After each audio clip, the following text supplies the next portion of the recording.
So in our crime today, we're going to speak about The Absence of Emily by Jack Ritchie.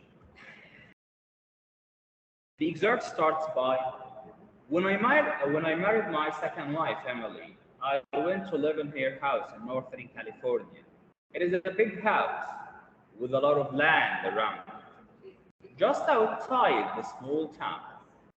The next house is almost exactly the same, and that belongs to Emily's sister, Millicent. Millicent and Emily, sisters, but completely different in looks and also in character. Millicent is tall and rather thin. She's very strong-minded and likes to control everyone around her, including Emily herself. She wasn't at all pleased when I came and took Emily away from her influence. Emily, on the other hand, is rather short and well, as she said, she weighs 11 or 12 kilos too much. She doesn't claim to be very clever, and usually she does what other people want.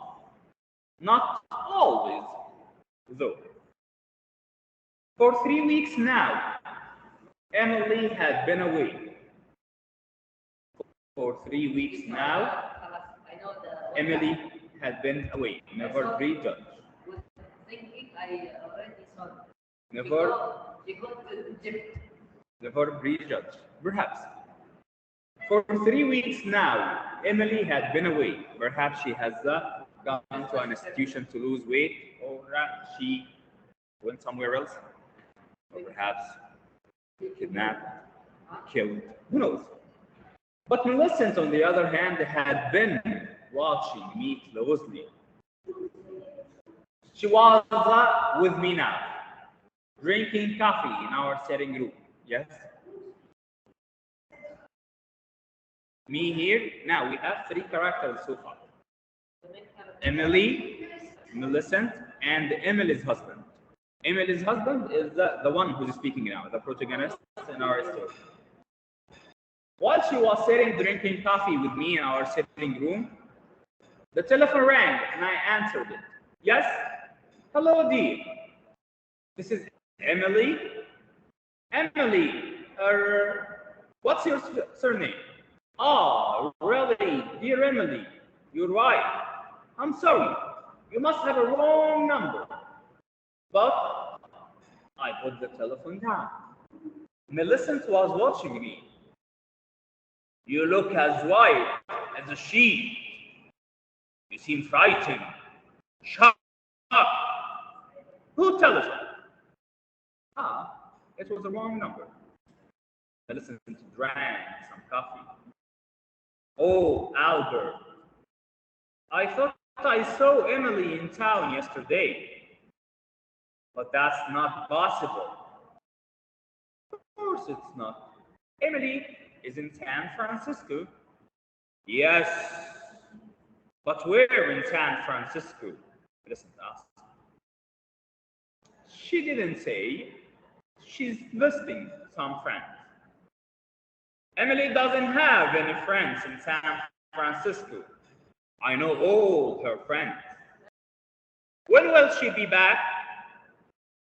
She wasn't sure actually when, but be. I've heard, Albert, that your first wife died in a boating accident. She fell out of the boat and died in the water. I'm afraid so. She could not swim.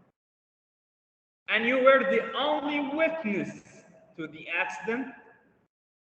Ah, I believe so. No one else ever came forward. Hmm. Did she leave you any money, Albert?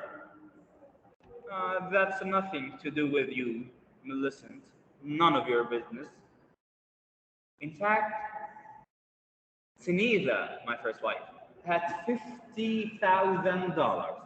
Ah, nice version of life insurance, and one sailing boat. Poor Samira. She had taken her boat out alone that day. I had seen the accident from the boat club and rushed out in another boat, but unfortunately it was too late to save her. Millicent finished her coffee and left. When she had gone, I went for a walk through the woods behind the house. I walked to an open space between the trees, which had a little stream running through it. How peaceful it was here. Quiet, a place to rest. I have been coming here often in the last few days. I sat down on a fallen tree near the stream and thought about Emily and Millicent. Their houses and land were very similar. So you would expect them to be equally rich. But this was not the situation. As I discovered after my marriage, Emily owned her house and the land around it, but could not afford to employ people to work after them. Millicent, on the other hand, employed a lot of people in her house and even a lawyer to look after her money. She must have $1 million at least. Of course, that's an exaggeration at that time. On Tuesday afternoons, I usually go to the supermarket in town. Today, in the car park, I saw a small, rather fat woman across the street, walking away from me. She wore a purple dress and this one, brown hat. It was the fourth time I had seen her in the last 10 days. I hurried across the street. She turned the corner and I started to run. When I reached the corner, she was nowhere in sight. I was standing there when a car stopped beside me. It was Millicent. What are you doing, Albert? I saw you running. I have never seen you run before. Oh, I was just taking a little exercise. I was still breathing hard as I walked back to the supermarket. The next morning, when I returned from my walk to the stream, I found Millicent in the sitting room, pouring some coffee for herself.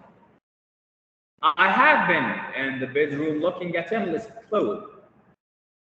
Millicent said, I did not see anything missing.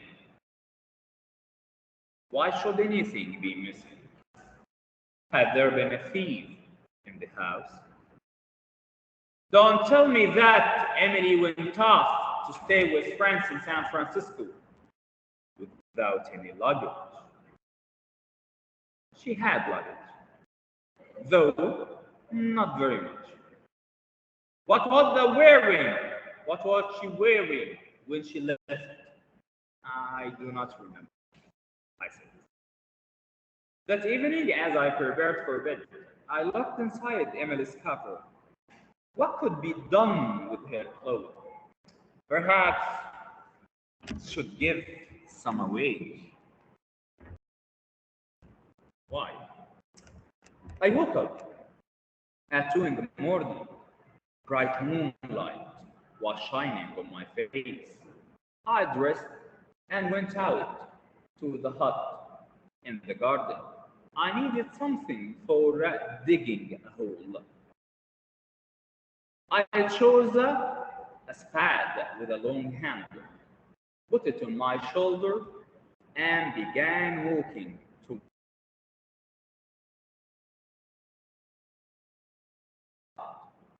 I shook my head slowly and returned to the hut.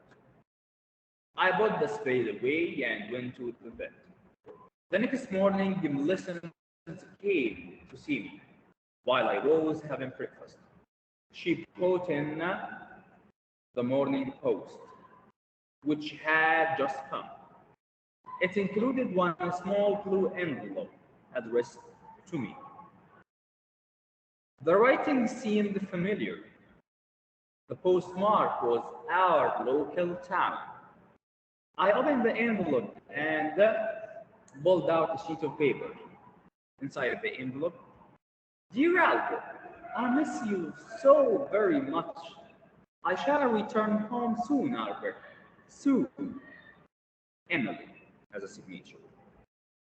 I put the letter and the envelope into my pocket. Well, Melissa asked. I thought I recognized Emily's writing on the envelope.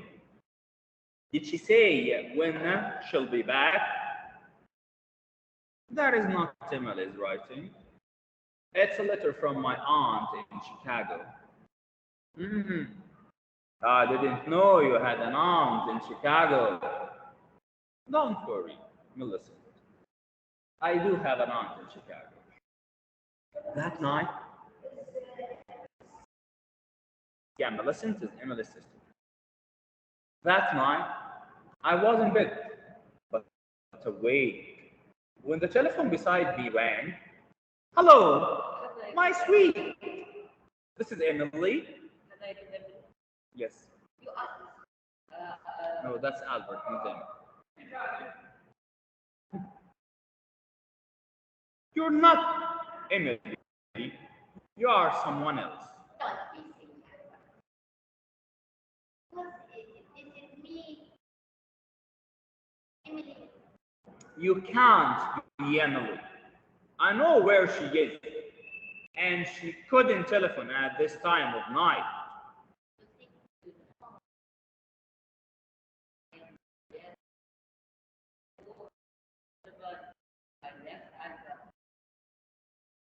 I got out of bed and rested and went downstairs to the study and made myself a drink. I drank it slowly. It was nearly 1 o'clock in the morning when I went to the garden, not again, and took the span. This time I went all the way to the space between the trees. I I began taking big steps, counting at the same time. 1, 2, 3, 4. I stopped at 16. Then I began digging. I had been digging for nearly 5 minutes when I heard the shout. Suddenly, there were people all around me, shining lights in my face. I recognized some of the people who worked for Millicent, including her lawyer. Now, Millicent herself stepped forward. So, you wanted to be sure she was really dead, Albert. And the only way to do that was to return to the place where you buried her. Ah, I'm just looking for all the Indian knives, I said. There is a belief that if you find one in the light of the moon, it will bring you good luck.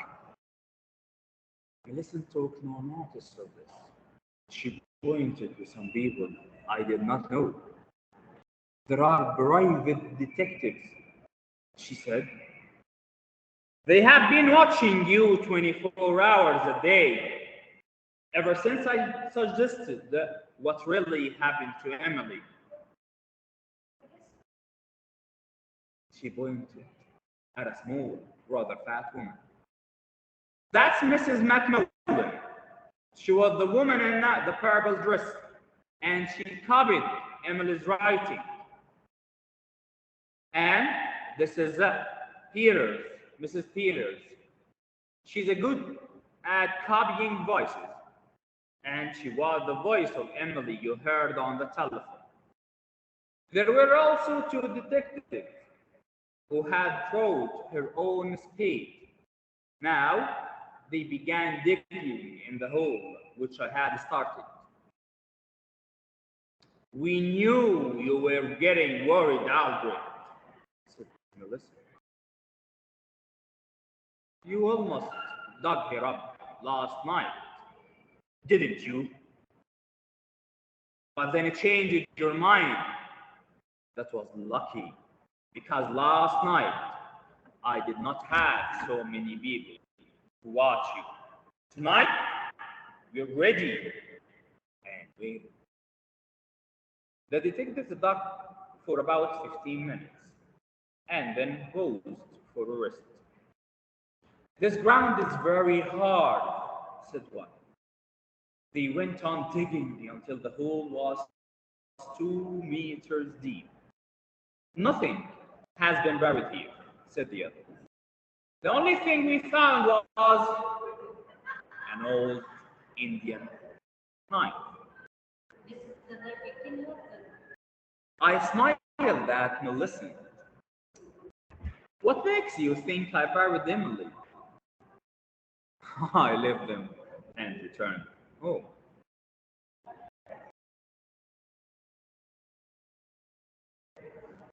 I had guessed from the beginning that Millicent was responsible for the false Emily, the one in the purple dress, that had appeared to me in different forms. It was all part of her plan. What had been her aim? Well, she believed that I had killed her sister. So she wanted to frighten me until I broke down and said, Yes, yes, I killed her. I am playing a game too. I wanted her to think I was frightened. And, of course, I wanted her to think I had buried the body in that specific place in the woods. Now I was in a strong position. She had called me a murderer in front of all those witnesses. I could take the matter to the court of law and demand a large sum of money for her. But she wouldn't want to let that happen. She wouldn't want the world to know she had been stupid.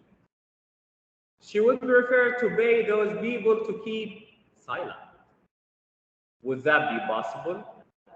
Well, it would help if I support her story and said that nothing had happened at all. And I would do that for Melissa. Only if she gives me some money, of course. A large amount of money. At the weekend, my telephone rang. This is Emily. I'm coming home now, dear. Oh, great. Did anyone miss me? They certainly did, darling. You haven't told anyone where I have been these last 4 weeks, have you, Albert? Especially not Millicent. I told her you were best in friends in San Francisco. Oh dear, I don't know anyone in San Francisco. Did she believe that? I don't think so. Well, I couldn't tell her I was going to the health park to lose weight. I would be ashamed, and I wasn't sure that I lost 14 kilos.